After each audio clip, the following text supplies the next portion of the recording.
This is Charlie Flowe. I'm joined live by Jasmine Spencer, Western New York Flash. Well, thank you for joining me, first of all.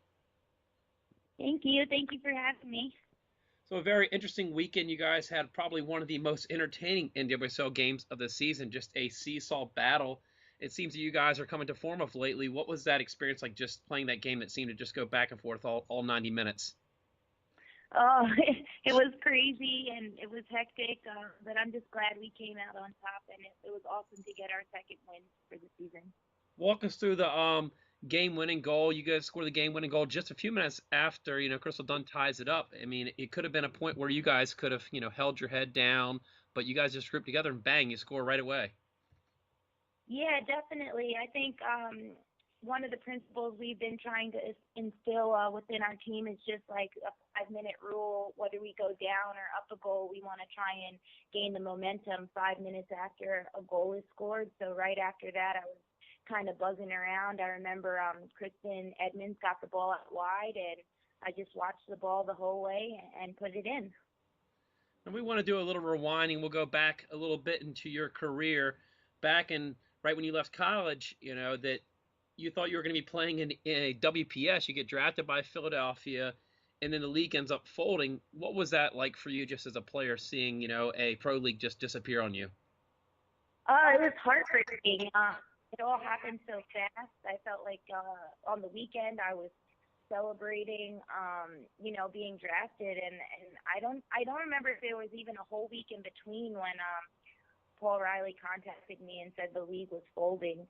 So it was really tough to deal with. I wasn't sure if I was even going to be able to continue to play as a professional. But it's come back, and so far so good. So I'm really happy about that. You did have a little unique experience getting to play for Paul. Actually, even though he drafted you, you still got to play with him in New York Fury. How did that playing in the WPSL help you towards playing in pro? Oh, I think it was awesome. It was a great transition for me. I think a lot of the girls, when they come out of college who maybe might not make it into the NWSL right away, they go overseas, which is a great experience as well. But being able to play against WPS players and players who have been professional in America for a couple of years was a great transition for me. So I got a lot of experience that summer playing in the WPSL league. You did get to go to Europe twice in two different stints. You played in Denmark and you played in Cyprus, and then just recently you played in Australia. What have you taken from all these different European leagues and the Australian leagues? What have you taken from playing in those leagues? Um, I think it's just interesting to see how different the style of play can be from country to country. And so I've kind of had to just adapt and grow in areas of my own game, especially more technically. In the European leagues, everyone is so technical that it makes you become a better technical player. So I thought for me that was great. I needed that. But also I think it's just cool to see how competitive every league is within their own country as well. I mean, I think we have one of the top leagues in the world, but playing in Australia from top to bottom, every game was also super, super competitive. So that was a lot of fun too. Yeah, a lot of the players in NWSL that play in Australia really enjoy that because you guys don't actually have to ever go through and experience a cold winter.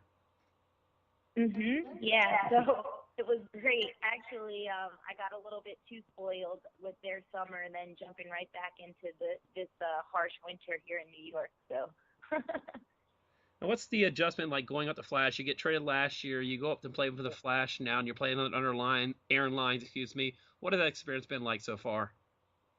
I think it's been great. I'm happy that Coach gave me a chance after I got released from the Spirit 2 seasons ago, and I was kind of one of the last roster spots last year, and I'm just thankful that he gave me a chance, and then I've been able to really grow and excel in the league ever since then. So it's been great for me. I love all the girls, and I'm still relatively close to home, so it's pretty ideal.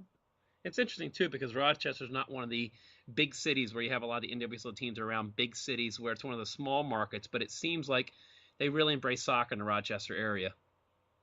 Yeah, it's good because Western New York is such a vast area, and Rochester is kind of a big city in that, and so I feel like we pull a lot of um, supporters from all different areas in Western New York, which is great. It's not necessarily just Rochester, just Buffalo, or it's some smaller areas where younger girls are really excited about soccer and they're able to come and watch us play, and so we kind of inspire them in that kind of small market, like you said. So it's great.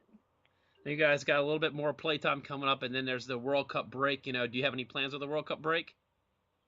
I think I'm just gonna try and go home, spend some time with family. I tried to maybe see if I could catch a game. I know I'm gonna have a lot of former and current teammates playing in this World Cup, but I don't know if it's gonna work out with where in Canada they're playing. But I'll definitely still be watching from home. I want to thank you for your time and appreciate everything you do, and good luck with the rest of your season. Thank you, and thanks again for having me. Sure, no problem.